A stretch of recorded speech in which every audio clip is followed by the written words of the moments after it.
MotorWeek is made possible by RockAuto.com. If there was anything constructive to come from the 2015 Volkswagen Dieselgate scandal, it was that the brand quickly committed to stop making diesel and gasoline engines for passenger cars altogether and go all electric, well before other brands making that same commitment now. Well, the first all-new EV effort to come from that strategy is here, the ID.4.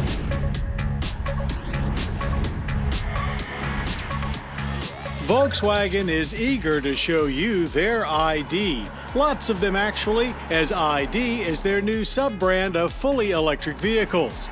The first of many to head our way is this 2021 Volkswagen ID.4 compact SUV, designed to be competitive with all compact crossover utility vehicles, not just other EVs. Power comes from a 150 kilowatt electric motor outputting 201 horsepower and 229 pound-feet of torque, and it's mounted in back, powering the rear wheels just like the original Beetle. And 82 kilowatt hour battery is enough for 250 miles of range here in the Pro S. Base Pro models do 10 better, rated at 260 miles. Dual motor all-wheel drive versions will arrive this summer, sacrificing a small amount of that range for added power and traction. Charging to full at home on level 2, 240 volts, takes about 7.5 hours. With DC fast charging, you can reach 80% in less than 40 minutes. Even with 201 horsepower, it feels quick but not overwhelmingly powerful. We'd estimate 0 to 60 to be in the mid 7-second range. It also feels quite like a Volkswagen, nimble and fun. Not as agile as the Golf EV, but darn close, thanks to the strut-type front and multi-link rear suspension and well-weighted steering.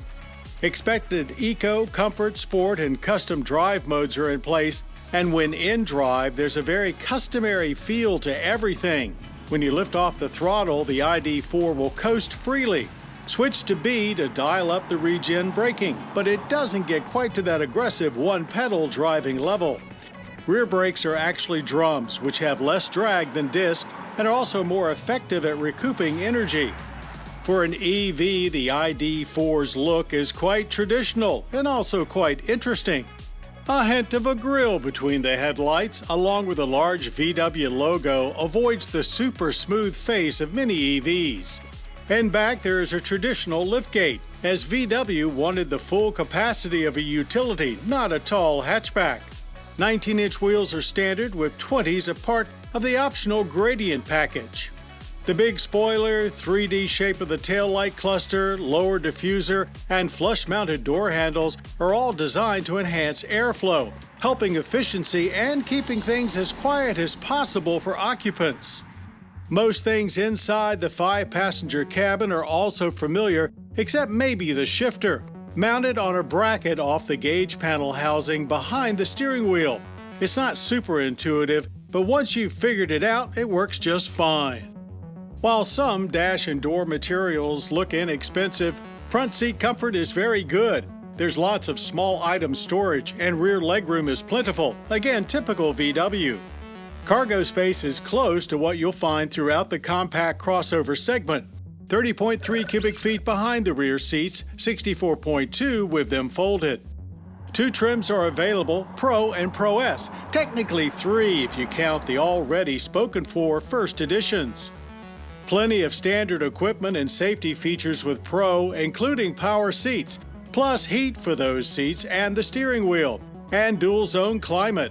Pro S upgrades to leather-like upholstery, power liftgate, and a large fixed panoramic glass roof with a welcome sunshade. Pro S also upgrades the 10-inch infotainment screen to 12 inches.